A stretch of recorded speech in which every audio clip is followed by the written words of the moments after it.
আসসালামু আলাইকুম। আজকে আমি সবার জন্য খাওয়ার জন্য নুডলস রান্না করবো। সবার জন্য বাসায় এই যে নুডলসের জন্য প্যান বসালাম, ওখানে পেঁয়াজ কাঁচামরিচ দিলাম, তেলের সাথে একটু কষাবো, অল্প করে দিচ্ছি।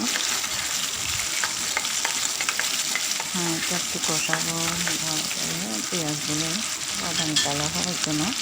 তার জন্য আমি মশলাটা দিয়ে দিচ্ছি, নুডলসের মশলা দিয়ে দেবো।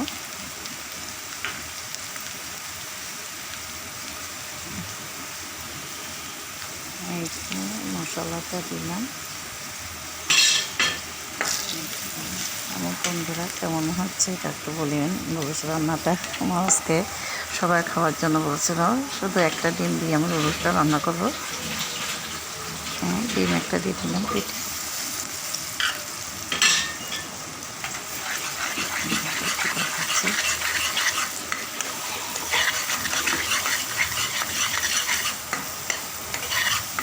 কষানো হলো, এখন আমি নুডলসগুলো দিয়ে দেবো।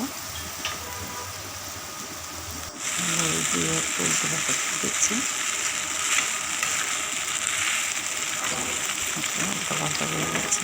আমি এক হাতে মোবাইল নিয়েছিলাম, এক হাতে আমি ভিডিও করতেছি, এক হাতে এটা রান্না করতেছি, তার জন্য একটু কষ্ট হচ্ছে।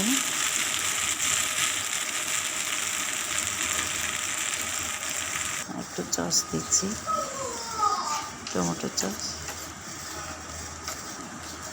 এটা পড়তেছে না, এখন একটু খুলে দিতে হবে, খুলে দেবো, এটা খুলে দেবো, খুলে দিচ্ছে। এখন সসটা দিলাম একটু স্বাদের জন্য। বাচ্চারা এইভাবে রান্না করে খেতে যাচ্ছে আমার বাচ্চারা। আর বিকালের নাস্তা আজকে নুডলস তৈরি করলাম বিকালের জন্য। হয়ে গেছে আমার নুডলসটা, নামিয়ে নিলাম। একটি লাইক করে দিয়েন, কেমন হচ্ছে কমেন্টে জানাবেন, কথা বলবেন না। আর শেয়ার